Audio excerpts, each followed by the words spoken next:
नमस्कार, अंकिताचं रेसिपी मराठी या चॅनलवरती आपल्या अगदी मनापासून स्वागत आहे. तर मंडळी, आज इथे आपण बनवणार आहोत एकदम सोपी आणि झटपट गव्हाच्या पिठाचे गुलाबजामुन. ही रेसिपी अगदी घरच्या घरी घरच्या साहित्यामध्ये तयार होते. गव्हाच्या पिठाचे गुलाबजामुन न मावा न सोडा वापरता आपण ही रेसिपी बनवणार आहोत. बिना माव्याचे गुलाबजामुन, न मावा न सोडा, तरीही मार्केटसारखे गुलाबजामुन 100% परफेक्ट बनणारी. एकदा ही ट्रिक वापरली की परत कधी मावा वापरणार नाही. अगदी घरच्या घरी 100% परफेक्ट गुलाबजामुन बनवायचे आहेत का? तर मग रेसिपी शेवटपर्यंत पहा. रेसिपी आवडल्यास लाईक, शेअर, सबस्क्राईब करा. ते पाहू शकता, मी ते गव्हाच्या पिठाचे 1 वाटीचा गुलाबजामुन बनवलेले आहे. तुम्ही ते पाहू शकता, मस्त अगदी खुसखुशीत झालेले आहेत. आतमध्ये कुठेही गाठी वगैरे अजिबात होत नाहीत. अगदी परफेक्ट बनले जातात गव्हाचे गुलाबजामुन. तुम्हाला विश्वास बसणार नाही, इतका सोपा आहे मंडळी. तर एकही स्टेप न मिस करता संपूर्ण रेसिपी पहा. तर मी ते 2 प्रकारचे गुलाबजामुन बनवलेले आहेत. ते दोन्हीही तुम्ही पाहू शकता एकदम रसरशीत झालेले आहेत. तर इथे मी 1 वाटी गव्हाचं पीठ घेते. तर तुम्ही ते पाहू शकता व्हिडिओमध्ये. 1 वाटी गव्हाचं पीठ घ्यायचं आहे आणि व्यवस्थित चाळून घ्यायचं आहे. तुम्ही ते पाहू शकता व्हिडिओमध्ये. मस्त असं चाळून घ्यायचं. आपल्या रेग्युलरी चाळणीमध्ये आपण चाळून घ्यायचं आहे. इथे 1 वाटी गव्हाचं पीठ चाळून घेतल्यानंतर याला गॅसवर चढवायचं आहे. याच कढईमध्ये मी चाळून घेतलेलं आहे. आता आपण हे गॅसवर चढवून घेतलं. मस्त परतून घ्यायचं आहे. पीठ आपला 5 ते 6 मिनिटासाठी परफेक्ट लालसर होईपर्यंत आपण याला भाजून घेणार आहोत. तर इथे मी 2 चम्मच तूप यामध्ये घालून घेणार आहे. 2 चम्मच तूप घालून व्यवस्थित परतून घ्यायचं आहे मंडळी. अगदी लालसर होईपर्यंत आपल्याला गव्हाचं पीठ भाजून घ्यायचं आहे, म्हणजे परफेक्ट गुलाबजामुन तयार होतात. तर तुम्ही ते पाहू शकता, हलकसा आपला हा पिठाचा कलर चेंज होतो. हळूहळू आपला पिठाचा कलर चेंज होतो आणि मस्त सुगंध येतो. गव्हाचा पीठ भाजल्यानंतर त्याचा सुगंध येतो. त्याच्यावरून समजून जायचं इथं मस्त असं आपण गव्हाचं पीठ भाजून घ्यायचंय. तर तोपर्यंत मी तुम्हाला सामग्री सांगते, ऐका. तर 1 वाटी गव्हाचं पीठ लागणार आहे आणि 1.5 वाटी साखर लागणार आहे. आपल्याला पाक बनवण्यासाठी 1.5 वाटी साखर लागणार आहे आणि 1 वाटी दूध लागणार आहे. तूप आणि इलायची इत्यादीच आपल्याला लागणार आहे. याच्या व्यतिरिक्त आपण काहीही वापरणार नाही. पाणी एवढा लागेल. तर मस्त इथे 2 ते 3 मिनिटासाठी हे सगळं व्यवस्थित मिक्स करून घेतलं आणि अगदी लालसर असं भाजून घेतलेलं आहे. आता आपण हे परातमध्ये घालून घेऊयात. एका परातमध्ये काढून घ्यायचे. मोठ्या भांड्यात तुम्ही कशातही काढलात तरी चालेल. थंड होऊ द्यायचं. फॅनच्या खाली ठेवून आपण याला थंड करून घ्यायचंय. थंड झालं की त्यामध्ये थोडंसं मीठ घालून घेऊयात. अगदी थोडं किंचितच मीठ घालून घ्यायचं, खूप जास्त नाही. तर मी इथे दुधावरची साय काढून ठेवलेली आहे, ते 2 चम्मच मी इथे घालून घेते.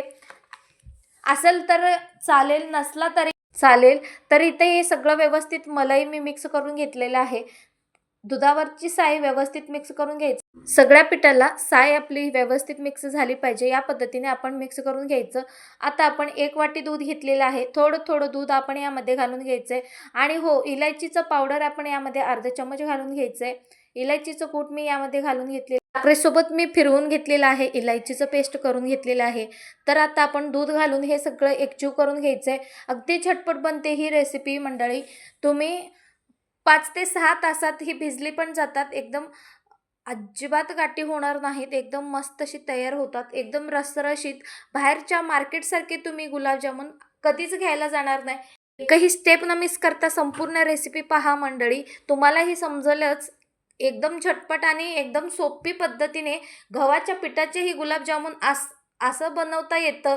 तुम्हाला माहिती आहे का? माहिती असेल तर कोणी कोणी बनवलं नक्कीच मला कमेंट बॉक्समध्ये लिहून पाठवा.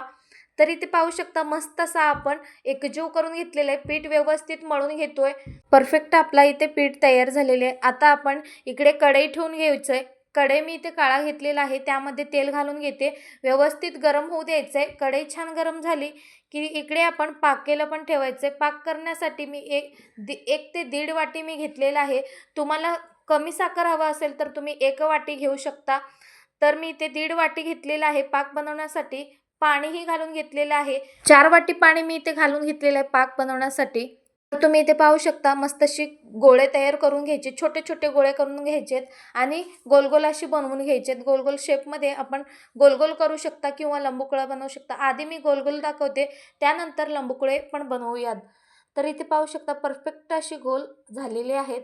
अगदी सहज बनतात. बाहेरची गुलाबजामुनचं जर आपण मिक्स आणलात तरीही आपल्या परफेक्ट गुलाबजामुन बनत नाहीत. पण ह्या गव्हाच्या पिठाचे एकदम गोल गोल आणि एकदम सेलसर पीठ बनतो, त्यामुळे खूप छान गुलाबजामुन बनतात. तर तुम्ही ते पाहू शकता मस्त अशी तेल गरम झालेलं आहे, त्यामध्ये आपले हे गुलाबजामुन तळून घ्यायचे. पाहू शकता अगदी 2 ते 3 मिनिटासाठी आपण याला स्लो फ्लेमवर तळून घेणार आहोत, मंद आचेवर. खूप जास्त फ्लेम ठेवायचं नाही, कारण आतमधला पीठ शिजला जात नाही, त्यामुळे आपले गुलाबजामुन घट्ट व्हायची शक्यता असते. तरी ते अगदी स्लो फ्लेमवर आपण याला परतून घ्यायचं.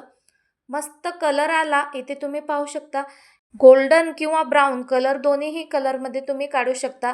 तर मी ते ब्राऊन होईपर्यंत ठेवून घेतलेलं आहे. थोडंसं ब्राऊन कलर झाला की खायलासुद्धा छान वाटतो आणि त्याचा कलरही बघायला छान वाटतो. तर मंडळी इथे पाहू शकता पुन्हा एकदा मी इथे आपले राहिलेले गुलाबजामुन इथे सोडून घेते.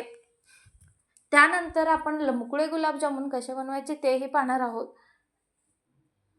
तर इथे तेही गुलाबजामुन मस्त गोल्डन ब्राऊन झाले की आपण यालाही काढून घेणार आहोत. तुम्ही इथे पाहू शकता मस्त कलर येईपर्यंत मी तळून घेतलेला आहे, कारण आतमध्ये व्यवस्थित तळले जातात, त्यामुळे स्लो फ्लेमवर आपण हे तळून घ्यायचे. आणि हो, यामध्ये आपण अजिबात सोडा वगैरे काहीही वापरलं नाही आणि मैदा, मावा हे सगळं काही न वापरता आपण ही झटपट गुलाबजामुन बनवत आहोत.